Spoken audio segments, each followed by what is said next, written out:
Polypede Works here, coming to you once again with One Piece chapter 1188 entitled Wailing Void. So, we have Luffy on the front of Jump this week, commemorating the 29th year of One Piece, which means next year One Piece will be 30 years old. That's insane. And then we have a color spread showing all the Straw Hats under the sea.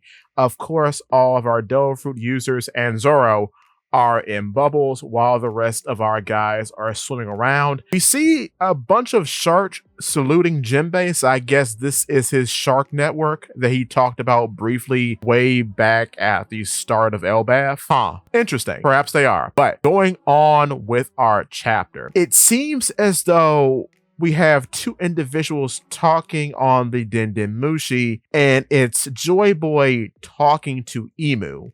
And this is Emu reminiscing, and he chastises Luffy about his form bringing up memories. That's when the fight continues. Emu shoots out a spear of flame from their arm, and all the flames are weirdly sentient. This is throwing me for a loop. I like it though, how goofy this power is in hindsight, because Emu looks like the devil, yet all of the creations that they are making are these funny little cartoon guys. It's very good. I like it a lot. So Luffy ducks his head down, dodges the spear of flame, but it tracks him, knocking him in the back of the head and causing an explosion. But he's okay. He comes back up, covered in black soot, and tries to attack Emu. Emu dodges, comes behind him, tries to stab him.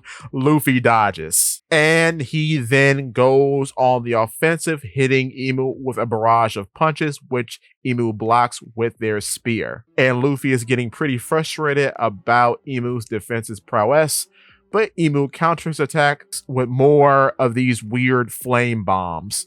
And Luffy is on the run in the forest, dodging all of these flame bombs as they are tracking him. And he even reacts to the bomb, saying with these bulging eyes, "Whoa, they're after me. They're bombs, right?"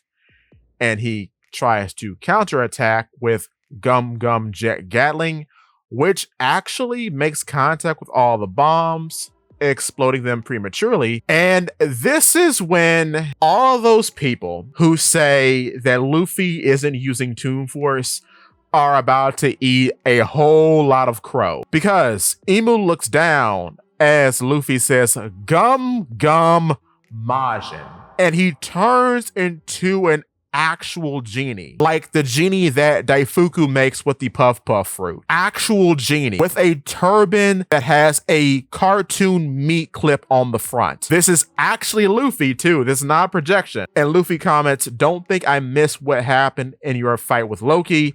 Loki retorts as he's still alive, chastising him, and Luffy waves him, saying, "Oh, you're still kicking Loki." That is when Loki is going to be attacked by Emu, but is interestingly defended by Jinbei, who tells Ragnar to get out of the way and deflects Emu's projectiles with a tile punch. And this is all a joke because Luffy thought he was dead this entire time. That's great. That's great. That's great. I like that a lot. Luffy calls out to Jinbei, and Jinbei asks, "Luffy, just say the word and I'll protect him for you." Luffy agrees, and Jinbei is now on the defensive for Loki.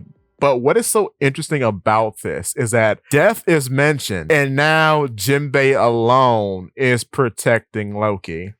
I wonder what will happen if, say, Luffy is put out of commission for a second and Emu goes on the offensive against Loki only for Jinbei to defend him, and Jinbei takes a pretty bad shot. I don't know. We'll have to see. The various Straw Hats are reacting to the sight of Emu, and Brook mentions that he has to be a rank higher than the Holy Knights. But I thought only the 5 elders were above them. Usopp chimes in and says he could just be the head of the Holy Knights. That's gotta be it. And Brook just mentions how the world government is full of mysteries. However, as this is going on, Emu notices that Gunko hasn't broken out of the ice yet, but he actually remembers Brook, which is really interesting. I never thought that they would actually recall Brook, even as a skeleton. That's very weird. But while Imu is distracted, Luffy launches an attack in his Genie form called Gum Gum Sucker Punching Bullet, which is a haki-infused punch that Imu blocks effortlessly. Imu does that weird stigma bell chime thing, lights Luffy's beard on fire with this weird black flame, and shoots a black sword of energy at him. However, Luffy, in a very cartoonish fashion, cancels the Genie form and goes up in smoke, leaving him without injury. This is interesting. This whole thing is interesting. This is the reason why I say I could believe there is a Gear 6, but it's going to be using haki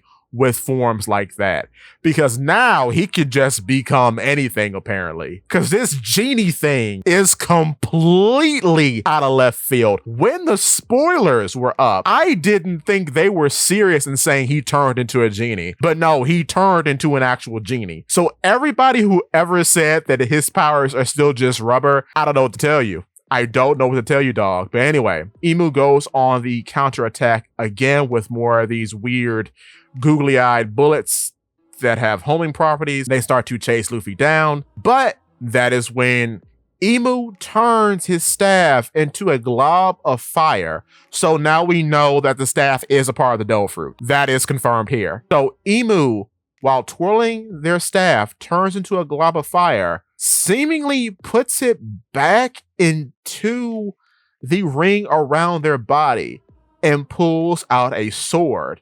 And the sword is called Sword of the Wailing Void, which has these weird, almost dehydration properties, as soon as the sword is summoned, it starts to wilt all the foliage in the surrounding area. And I believe they do this to get a clear shot at Luffy, because they go on to say, it's clear, thou art not Joy Boy. Joy Boy would never be this weak. And Imu skewers Luffy right through in a similar fashion to what Crocodile did back in the day.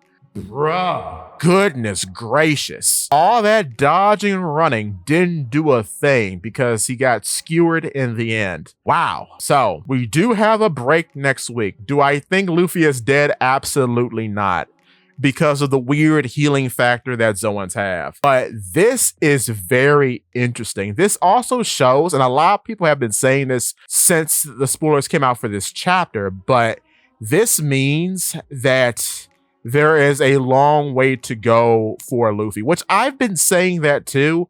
I don't think he's at the peak because of people like Imu. And this is a very refreshing turn of events, because now we know there is a divide in power between Luffy and Imu. Now Luffy could come back and do some stuff next chapter that just makes Imu retreat, because I don't think Imu has all the time in the world to be away from Mary Joie. So we'll have to see what actually makes Imu go back after all this is going on.